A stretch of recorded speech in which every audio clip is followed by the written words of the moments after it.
ప్రభునందు మాకు అత్యంత ప్రియులైన దేవుని ప్రజలందరికీ ఈ ఉదయకాల సమయంలో హృదయపూర్వకంగా శుభాలు తెలియజేస్తున్నాను. బాగున్నారా మీరంతా? యేసుక్రీస్తు ప్రభువు గొప్ప దేవుడు, ఆయన మహత్యం గలవాడు. ఆయన అంగీకరించిన వారి జీవితాల్లో ఎన్నో మేళ్ళు ఉపకారాలు ఆయన జరిగిస్తూనే ఉన్నారు. ప్రతి ఉదయాన్నే మనం లేచి ఆయన్ను ఆరాధిస్తున్నామంటేనే అది గొప్ప ఆశ్చర్య కార్యం, దేవుడు చేసిన గొప్ప కార్యం.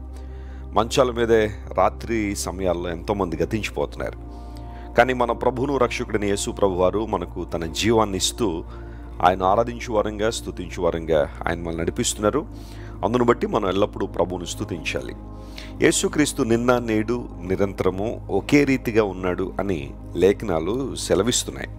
ఆయన మారనివాడు, మాట తప్పనివాడు.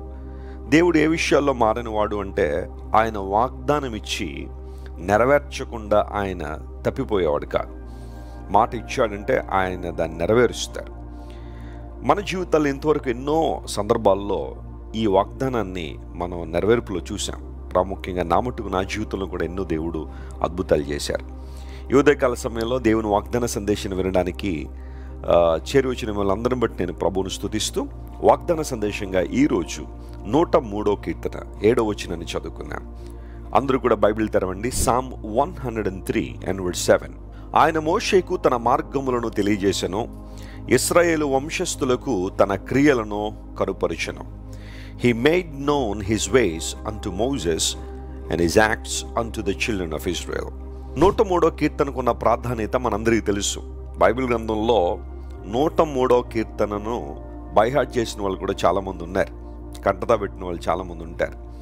అందులో రాయబడిన ప్రతి మాట, ప్రతి వచనం కూడా ఒక అద్భుతమైన సందేశాన్ని మనకి ఇస్తుంది.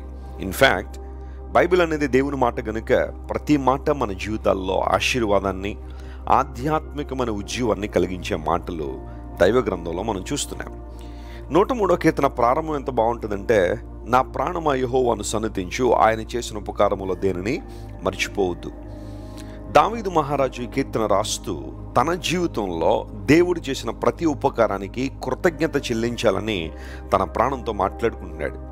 ఈ రోజున ప్రపంచంలో సెల్ఫ్ టాక్ అనేది బాగా ఎక్కువగా ప్రాచుర్యంలోకి వస్తుంది. అయితే దావీదు గారు ఎప్పుడో తన ప్రాణంతో మాట్లాడుతూ దేవుని గురించిన సంభాషణ చేస్తున్నాడు. ఇది చాలా ప్రాముఖ్యమైనది. సెల్ఫ్ టాక్ అంటే ఏదో నోటికి వచ్చింది మాట్లాడడం అని కాదు, కానీ దేవుని వాక్యము ద్వారా, దేవుని యొక్క శక్తి ప్రభావం ద్వారా మనల్ని మనం బలపరుచుకోవడం, అది ఎప్పుడు కూడా అనుమతించదగినదే. ఈ 7వ వచనం దగ్గరికి వచ్చేసరికి లేఖనాలు సెలవిస్తున్నాయి, దేవుడు మోషేకు తన మార్గములను తెలియజేశాను. మార్గము అన్న చోట హిబ్రూలో డెరెక్ అనే పదం ఉపయోగించబడింది. డెరెక్ అనే మాట the manner how God does things. దేవుడు కార్యములు ఎలా చేస్తాడనే విషయం మోషేకి తెలిసిందట. ఆధ్యాత్మిక జీవితంలో అత్యుత్తమైన మెట్టు అంటూ ఏదైనా ఉంది అంటే అదే దేవుని చిత్తాన్ని తెలుసుకోవడం, ఆయన మార్గములను తెలుసుకోవడం.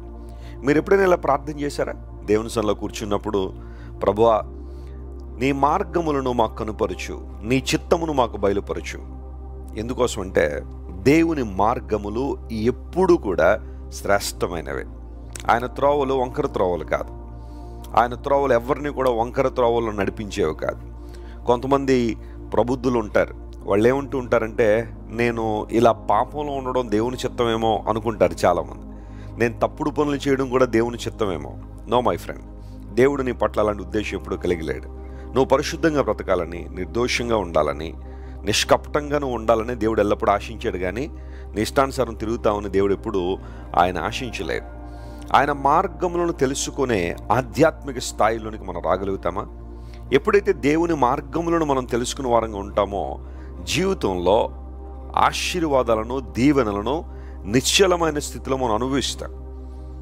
పరిపూర్ణమైన విషయాల్లో దేవుని నడిపింపును మనం చూడగలుగుతున్నాం.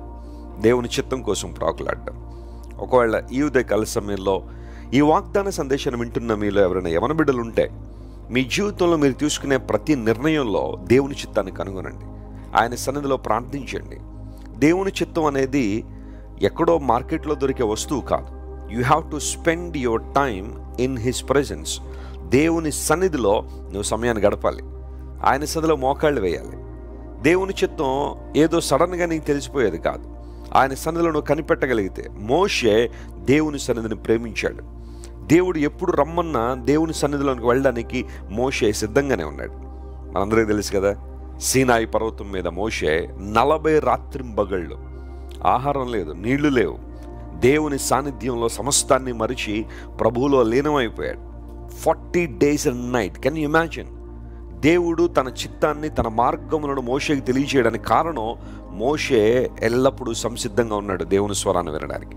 నువ్వు ఉన్నావా దేవుని స్వరాన్ని వినడానికి, ఆయన చిత్తాన్ని గ్రహించడానికి, ఆయన తన మార్గాన్ని నీకు బయలుపరచాలని కోరుతున్నాడు. గమనించిన ప్రియులారా, అపోస్తలుడైన పౌలు రోమీయులకు రాస్తూ కూడా ఇదే మాట అంటాడు. నేను మిమ్మల్ని అందరినీ కూడా క్రీస్తునందున్న వాత్సల్యాన్ని బట్టి బ్రతిమాలుతున్నాను. ఏం బ్రతిమాలుతున్నా పౌలా అంటే, మీరు లోక మర్యాదను అనుసరింపక ఉత్తమమును అనుకూలమునైన దేవుని చిత్తాన్ని పరీక్షించి తెలుసుకోండి.